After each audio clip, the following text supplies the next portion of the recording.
ತಿಮರೋಡಿ ಗಡೀಪಾರು ಕುರಿತಂತೆ ನಿನ್ನೆ ಮಂಗಳೂರಿನಲ್ಲಿ ಗ್ರಾಮೀಣಾಭಿವೃದ್ಧಿ ಮತ್ತು ಐಟಿ-ಬಿಟಿ ಸಚಿವ ಪ್ರಿಯಾಂಕ್ ಖರ್ಗೆ ಅವರು ಪತ್ರಕರ್ತರ ಜೊತೆ ಮಾತಾಡಿದ್ದಾರೆ. ಯಾರನ್ನಾದರೂ ಗಡೀಪಾರು ಮಾಡಬೇಕೆಂದ್ರೆ ಸರ್ಕಾರದ ಮನಸ್ಸಿಗೆ ಬಂದಂತೆ ಮಾಡಲಿಕ್ಕೆ ಆಗುವುದಿಲ್ಲ.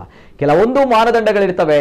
ಕೋರ್ಟಿಗೆ ಹೋಗಿ ಅಲ್ಲಿಯೂ ಚರ್ಚೆ ಮಾಡಲಾಗ್ತದೆ. ಕಾರಣವಿಲ್ಲದೆ ಮಾಡಲು ಆಗುವುದಿಲ್ಲ ಎಂದು ತಿಳಿಸಿದರು.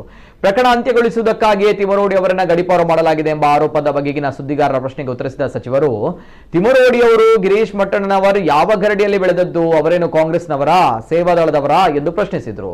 ಅವರು ಬಿಜೆಪಿಯವರು, ಗಿರೀಶ್ ಮಟ್ಟಣ್ಣನವರು ಬಿಜೆಪಿ ಅಧಿಕೃತ ಅಭ್ಯರ್ಥಿ, ಬಿಜೆಪಿ ಬಿ ಫಾರಂ ತೆಗೆದುಕೊಂಡಿದ್ದಾರೆ. ಇವರೆಲ್ಲ ಇದೇ ಗರಡಿಯಲ್ಲಿ ಬೆಳೆದವರು. ಇದು ಆರ್ಎಸ್ಎಸ್ ವರ್ಸಸ್ ಆರ್ಎಸ್ಎಸ್ ವಿವಾದ.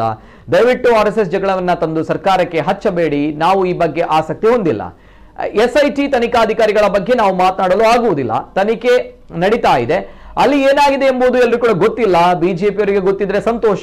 ಷಡ್ಯಂತ್ರ ಎಂದ್ರೆ ಏನು ಎಂಬುದನ್ನ ಬಿಜೆಪಿಯವರು ಹೇಳಲಿ. ಸೌಜನ್ಯ ಪ್ರಕರಣದಲ್ಲೂ ಕೂಡ ಹೌದೆನ್ನುತ್ತಾರೆ. ಧರ್ಮಸ್ಥಳ ಚಲೋನು ಅವರೇ ಮಾಡ್ತಾರೆ.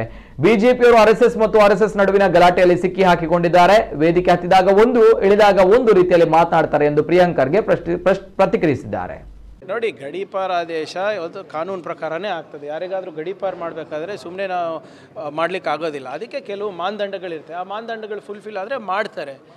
ಆದರೆ ಇದಕ್ಕೆ ಬಿ ಜೆ ಪಿಯವರಿಗೆ ಏನು ಬೇನೆ ಆಗ್ತಾಯಿದೆ ನೋಡಿ. ಇದು ಇಡೀ ಪ್ರಕರಣ ಏನಿದೆ R S S versus R S S ಇದೆ. ಸುಮ್ಮನೆ ಸರ್ಕಾರಕ್ಕೆ ಯಾಕೆ ತಂದು ಇದಕ್ಕೆ ಲೇಪ್ ಹಚ್ತಾ ಇದ್ದೀರಾ? ಇದಕ್ಕೆ ಅವರೇನೋ ಈಗ ಒಬ್ಬ ವ್ಯಕ್ತಿ ಬಂದ್ಬಿಟ್ಟು 164 ಅಡಿನಲ್ಲಿ ಕೋರ್ಟ್ ಜಡ್ಜ್ ಮುಂದೆ ಸ್ಟೇಟ್ಮೆಂಟ್ ಕೊಟ್ಟರು. ಅದ್ರ ಮೇಲೆ ಆ್ಯಕ್ಟ್ ಮಾಡೋದು ನಮ್ಮ ಜವಾಬ್ದಾರಿ. ಆ್ಯಕ್ಟ್ ಮಾಡಿರಲಿಲ್ಲ ಅಂದರೆ ನೀವು ಯಾಕೆ ಆ್ಯಕ್ಟ್ ಮಾಡಿಲ್ಲ ಅಂತ ಕೇಳ್ತಿದ್ರು. ಆ್ಯಕ್ಟ್ ಮಾಡಿದ್ರೆ SIT ಮಾಡಿದ್ರೆ ಇದು ಏನೋ ಧರ್ಮಾಧಿಕಾರಿಗಳಿಗೆ ನೀವು ಕಳಂಕ ತರ್ತಾ ಇದ್ದೀರ ಅಂತ. ಏನು ಬಿ ಜೆ ಪಿಯವ್ರಿಗೆ ಏನಾದರೂ ತಲೆ ಬುಡ ಏನಾದರೂ ಅರ್ಥ ಆಗಂಗೆ ಮಾಡ್ತಾ ಇರ್ತಾರಾ ಹೇಳಿ?